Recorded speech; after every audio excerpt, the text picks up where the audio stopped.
तो इस वीडियो को शुरू करते हैं और हम इसमें जानेंगे कि संपूर्ण सृष्टि और परमात्मा के रहस्य और साथ ही स्वयं को कैसे जानें, क्योंकि बिना स्वयं को जाने नहीं कोई इस सृष्टि के रहस्य और नहीं परमात्मा को जान सकता है। तो अब इसे समझिए। सबसे पहले स्वयं को परमात्मा को समर्पण कर दो। उदाहरण के लिए, यदि कोई व्यक्ति किसी दूसरे व्यक्ति को दान देता है तो फिर उस दान पे उसका कोई हक नहीं रह जाता है, उस पे दान लेने वाला का हक हो जाता है। ठीक ऐसे ही स्वयं को परमात्मा को दान कर दो। मन, बुद्धि, शरीर सब कुछ दान कर दो, समर्पण कर दो स्वयं को। जब आप स्वयं को परमात्मा को समर्पण कर दोगे तो अच्छा बनाने का जिम्मेवारी भी परमात्मा का हो जाता है। और समर्पण तब तक करते रहो जब तक वो आपको स्वीकार नहीं कर लेते। दूसरा, परमात्मा को ही गुरु मानो और उनसे मन ही मन कहो कि हम आपको ही गुरु मानता हूँ। आप हमें शिष्य मानो या ना मानो वो आप पर निर्भर करता है। किंतु जब भी कोई हमसे पूछेगा कि तुम्हारा गुरु कौन है तो हम आपका ही नाम लूँगा।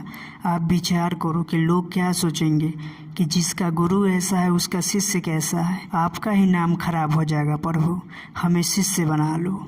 सच्चे हृदय से ऐसा बोलकर देखो, रोज विचार करो, परिवर्तन स्वतः आना शुरू हो जाएगा।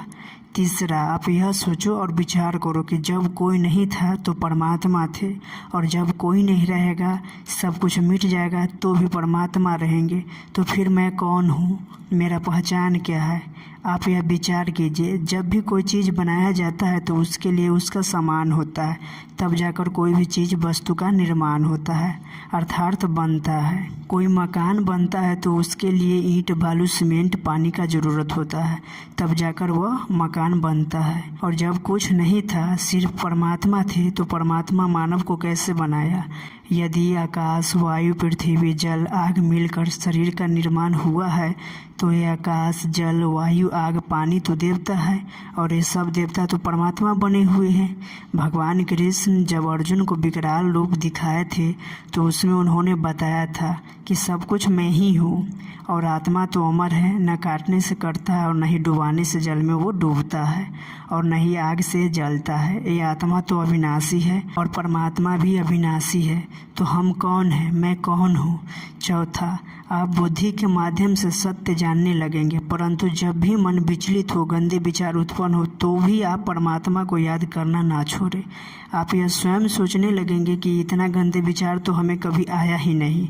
हम परमात्मा के शरण में आए हैं कि हम अच्छा बन जाएंगे, परंतु इनके शरण में आने से तो और भी बुरा बन जाऊंगा मैं। कई बार तो इंसान परमात्मा से कहता है, मुझे पता होता है कि आपके शरण में आने से ऐसा होता है, तो हम आते ही नहीं आपके शरण में।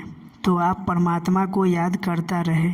और एक बात ध्यान रखना, एक दिन में कोई अच्छा नहीं बनता है, अच्छा बनने में भी समय लगता है।